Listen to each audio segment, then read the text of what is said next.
আসসালামু আলাইকুম। চ্যানেলের সংবাদে আপনাদের সবাইকে আমন্ত্রণ জানাচ্ছি আমি আল আভি জাহান। বিস্তারিত সংবাদের শুরুতেই জানিয়ে দিচ্ছি ফ্রেশ আটা ময়দা সুজি সংবাদ শিরোনামগুলো। মোহাম্মদপুরের বসিলায় যৌথ বাহিনীর অভিযানের সময় গোলাগুলিতে 2 জন নিহত, 5 জন আটক ও অস্ত্রগুলি উদ্ধার। ধুয়ে মুছে পরিষ্কার করা হয়েছে কেন্দ্রীয় শহীদ মিনার, প্রথম প্রহরে ভাষা শহীদদের প্রতি শ্রদ্ধা জানাবে জাতি।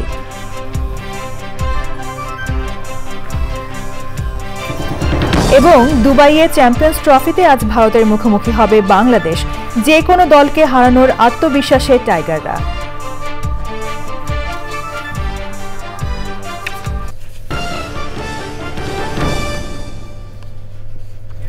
সংবাদ শিরোনামগুলো জানাচ্ছিলাম। এখনকার এই সংবাদ আয়োজন একই সঙ্গে চ্যানেল আই এর ইউটিউব চ্যানেলে এবং চ্যানেল আই এর ওটিটি প্ল্যাটফর্ম আই স্ক্রিনে লাইভ স্ট্রিম হচ্ছে। এবার বিস্তারিত। রাজধানীর মোহাম্মদপুরে যৌথ বাহিনীর অভিযানের সময় গোলাগুলিতে 2 জন নিহত হয়েছেন। পুলিশ জানিয়েছে বুধবার রাতে বসিলায় যৌথ বাহিনী টহলের সময় তাদের লক্ষ্য করে সন্ত্রাসীরা গুলি চালায়। পরে যৌথ বাহিনী পাল্টা গুলি চালায়। ঘটনাস্থল থেকে 2 জনের মরদেহ উদ্ধার করা হয়। এই ঘটনায় 5 জনকে আটক করা হয়েছে। উদ্ধার করা হয়েছে আগ্নেয়াস্ত্র, গুলি ও ধারালো অস্ত্র। এলাকাবাসী জানিয়েছেন রাত 1টার দিকে বসিলা এলাকায় তারা গোলাগুলির শব্দ পেয়েছেন।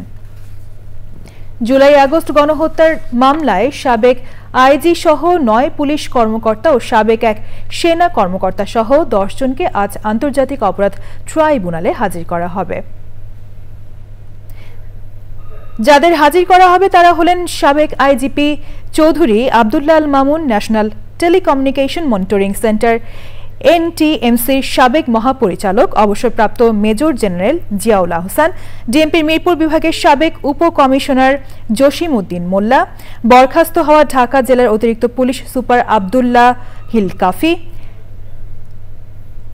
ঢাকা জেলা পুলিশের সাবেক অতিরিক্ত সুপার সাভার সার্কেল শাহিদুল ইসলাম, যাত্রাবাড়ি থানার সাবেক ওসি আবুল হাসান, গুলশান থানার সাবেক ওসি মোহাম্মদ মাজহারুল হক, ঢাকা মহানগর পুলিশের গোয়েন্দা বিভাগের সাবেক পরিদর্শক মোহাম্মদ আরাফাত হোসেন এবং র্যাবের 2 সাবেক কর্মকর্তা, সাবেক এসপি মহিউদ্দিন ফারুকি এবং বরিশাল রেঞ্জের অতিরিক্ত পুলিশ সুপার আলেপ উদ্দিন।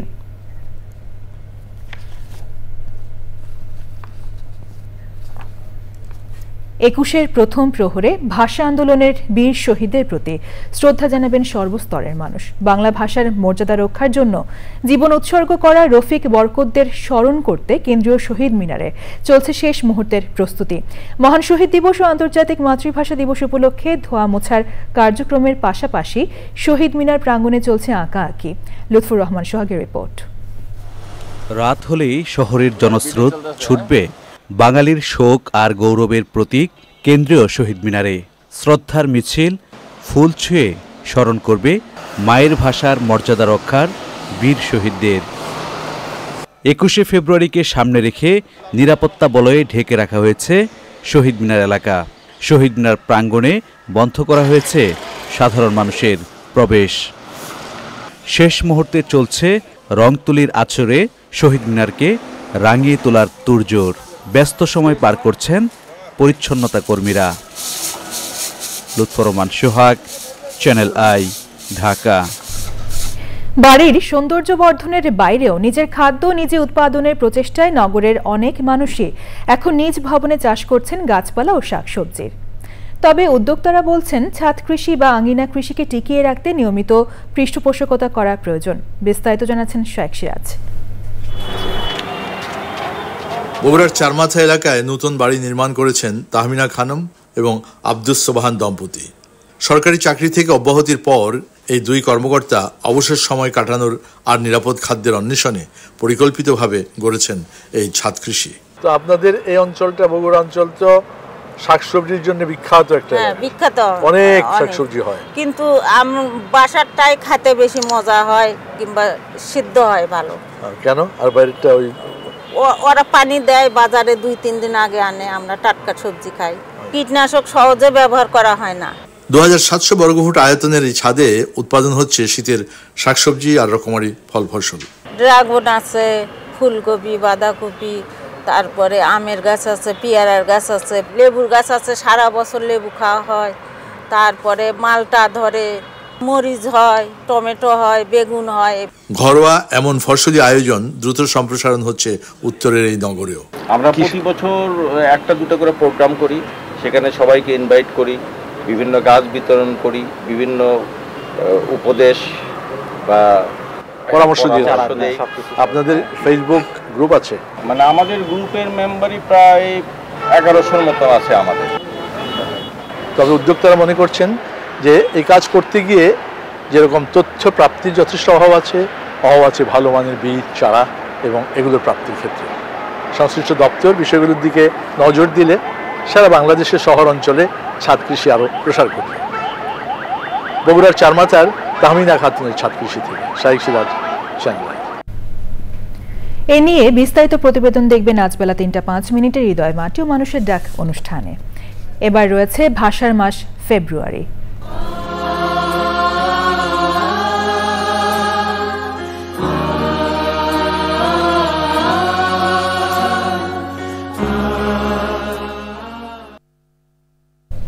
ময়মনসিংহের গফরগাঁওয়ে ভাষার শহীদ আব্দুল জব্বার গ্রন্থাগার ও স্মৃতি জাদুঘর 15 বছরেও পূর্ণতা পায়নি। সেখানে যাওয়ার রাস্তারও বেহাল অবস্থা। বছরের একদিন ছাড়া অন্য সময় থাকে না দর্শনার্থী। কর্তৃপক্ষ জানিয়েছে দর্শনার্থী বাড়াতে পরিকল্পনা নেওয়া হয়েছে। ময়মনসিংহ থেকে শেখ মহিউদ্দিন আহমেদের পাঠানো তথ্য ও নাজিম উদ্দিন সাইদের ভিডিও চিত্রে নাফিস ইফতেখারের রিপোর্ট। ভাষা শহীদের স্মৃতি রক্ষায় 2008 সালে ময়মনসিংহের গফরগাঁওয়ের পাঁচুয়া গ্রামে নির্মাণ করা হয় ভাষা শহীদ আব্দুল জব্বার গ্রন্থাগার ও স্মৃতি জাদুঘর। গ্রন্থাগারে 4130টি বই রয়েছে। তবে জাদুঘরটিতে নেই শহীদ আব্দুল জব্বারের ব্যবহার করা কোনো জিনিসপত্র, নেই সে সময়ের পত্রিকা। দর্শনার্থী না থাকায় ফাঁকা পড়ে থাকে গ্রন্থাগার। ফেব্রুয়ারিতে দূর দূরান্ত থেকে কিছু দর্শনার্থী গেলেও বছরের অন্য সময় কেউ যান না। 21শে ফেব্রুয়ারির সময় এখানে রাস্তা বলছে যে পাঁচুয়ার মধ্যে রাস্তাঘাটে উন্নয়ন করবে, কিন্তু এই কোনো করে নাই। সরকারের কাছে আমরা একটা চাই যে এই দেশটা উন্নত হোক। জব্বারের ব্যবহৃত কোনো জিনিসপত্র আমাদের নাই, বিধায় আমরা তাদেরকে দেখাতে পারি। ভাষা শহীদ আব্দুল জব্বারের স্মৃতি ধরে রাখতে শিক্ষা প্রতিষ্ঠান নির্মাণের দাবি জানান শহীদ পরিবারের সদস্যরা। আমরা এখানে চাই শহীদ জব্বারের নামে এটি কলেজ হোক, কারিগরি শিক্ষার একটা ব্যবস্থা হোক। জেলা পরিষদ জানিয়েছে ভাষা শহীদ আব্দুল জব্বার গ্রন্থাগার ও স্মৃতি জাদুঘরটির সংস্কার চলছে, এজন্য মহাপরিকল্পনা নেওয়া হয়েছে। আজকের থেকেই আমাদের রিনোভেশনের কাজ শুরু হয়েছে এবং আশা করি 2-3 দিনের মধ্যে আমাদের কাজ শেষ হয়ে যাবে। আমাদের এখান থেকে কাজগুলি করে দিয়েছে এবং পরিকল্পনা নেওয়া হয়েছে। নতুন প্রজন্মের কাছে শহীদদের আত্মত্যাগ ও তাদের জীবনী তুলে ধরা এবং স্মৃতি রক্ষায় কার্যকর উদ্যোগ নেওয়ার দাবি ময়মনসিংহবাসীর। নাফিস ইফতেখার, চ্যানেল আই। এবার আইসিসি চ্যাম্পিয়ন্স ট্রফি প্রসঙ্গ।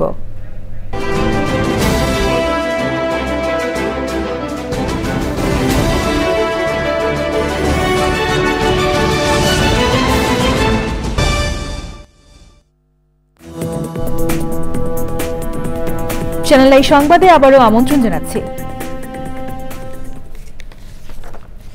বৈষম্য বিরোধী ছাত্র আন্দোলনের সম্মিলিত বেসরকারি বিশ্ববিদ্যালয়ের নতুন কমিটি গঠন করা হয়েছে। বুধবার রাতে ইউরোপিয়ান বিশ্ববিদ্যালয়ের শিক্ষার্থী MJH মঞ্জুকে আহ্বায়ক করে কমিটির 4 নেতার নাম প্রকাশ করা হয়েছে। রাজধানীর বাংলা মোটরে বৈষম্য বিরোধী ছাত্র আন্দোলনের কেন্দ্রীয় কার্যালয়ে এক সংবাদ সম্মেলনে শিগগিরই পূর্ণাঙ্গ কমিটির সদস্যদের তালিকা প্রকাশ করার কথা জানানো হয়। উপদেষ্টা পরিষদের সভায় কবি কাজী নজরুল ইসলামকে জাতীয় কবি ঘোষণা করে প্রজ্ঞাপন প্রকাশের প্রস্তাব অনুমোদন উপলক্ষে আনন্দ র্যালি করেছেন নজরুল ভক্তরা। কবির রাষ্ট্রীয় স্বীকৃতিকে স্বাগত জানিয়ে এই র্যালি করেন শিল্পী ও অনুরাগীরা। দুপুরে কেন্দ্রীয় শহীদ মিনার থেকে র্যালি নিয়ে কাজী নজরুল ইসলামের সমাধিস্থলে আসেন তারা। কবির সমাধির পাশে তার লেখা হামদ নাথ গেয়ে শ্রদ্ধা জানান শিল্পীরা। আয়োজনে উপস্থিত ছিলেন সংস্কৃতি উপদেষ্টা মোস্তফা সরোয়ার ফারুকী, বরেণ্য নজরুল সঙ্গীত শিল্পী ফেরদৌস আরা, কথা সাহিত্যিক ও কাজী নজরুল ইসলাম ইনস্টিটিউটের নির্বাহী পরিচালক লতিফুল ইসলাম শিবলি সহ অনেকে। আমার মনা প্রজ্ঞাপন জারির মাধ্যমে এই আনন্দের ভাগাভাগি সারা বিশ্বের সকল বাঙালির সাথে করে নিতে চাই। এই প্রাঙ্গণে কবি কাজী নজরুল ইসলাম শায়িত আছেন, এখানেই আমরা এসেছি। যদিও সংবিধানে স্বীকৃত ছিল না, কিন্তু লেখা থাকুক বা না থাকুক কবি কাজী নজরুল ইসলাম আসলে আমাদের সবার মনে জাতীয় কবি হিসেবে ছিলেন। এখন এটা জাস্ট একটা আনুষ্ঠানিকতা তৈরি হলো। এবার রয়েছে নিটল ডাটা কৃষি সংবাদ।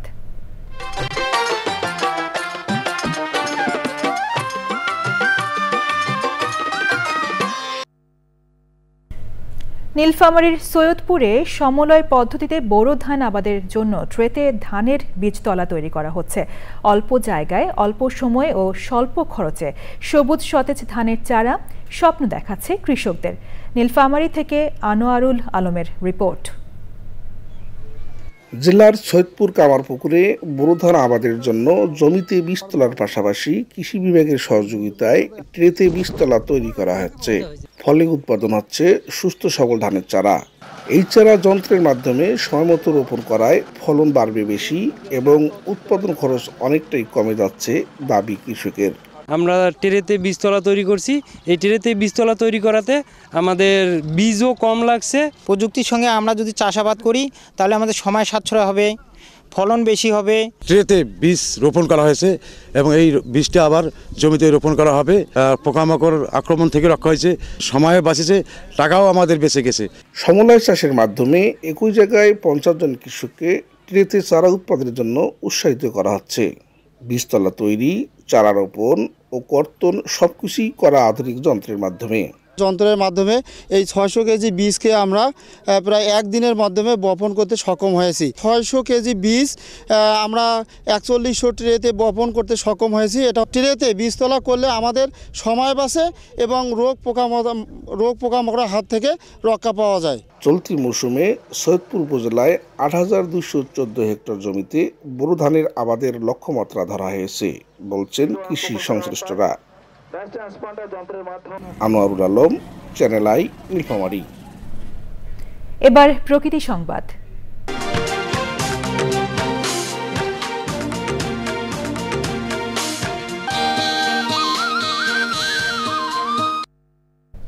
হবিগঞ্জের সাতছড়ি জাতীয় উদ্যানে দেখা মিলেছে বিলুপ্ত প্রজাতির বন্য ভালুকের।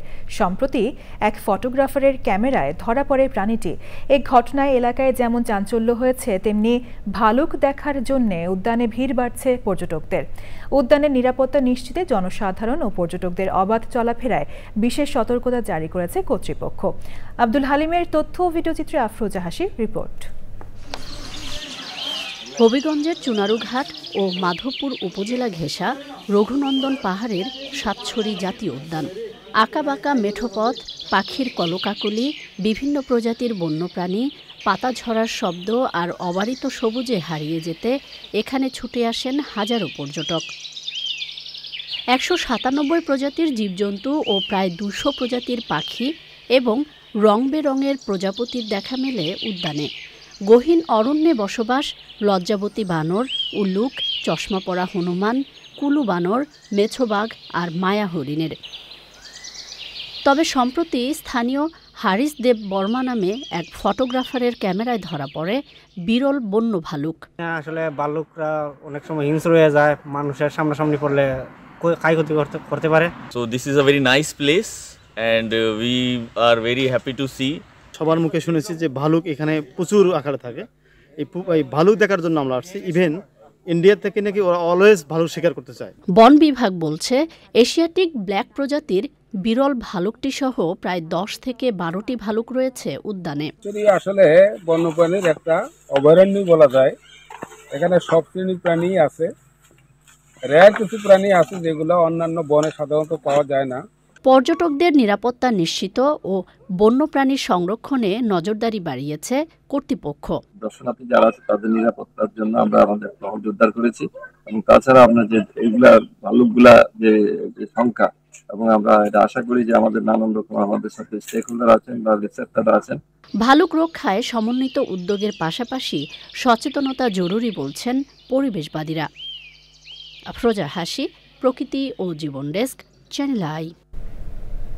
এখন দেখবেন খেলার খবর।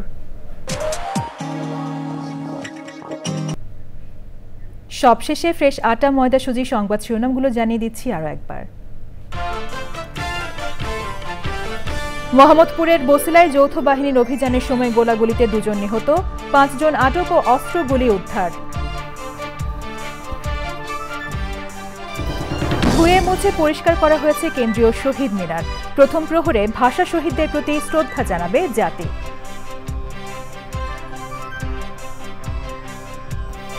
এবং দুবাইয়ে চ্যাম্পিয়ন্স ট্রফিতে আজ ভারতের মুখোমুখি হবে বাংলাদেশ। যে কোনো দলকে হারানোর আত্মবিশ্বাসে টাইগাররা।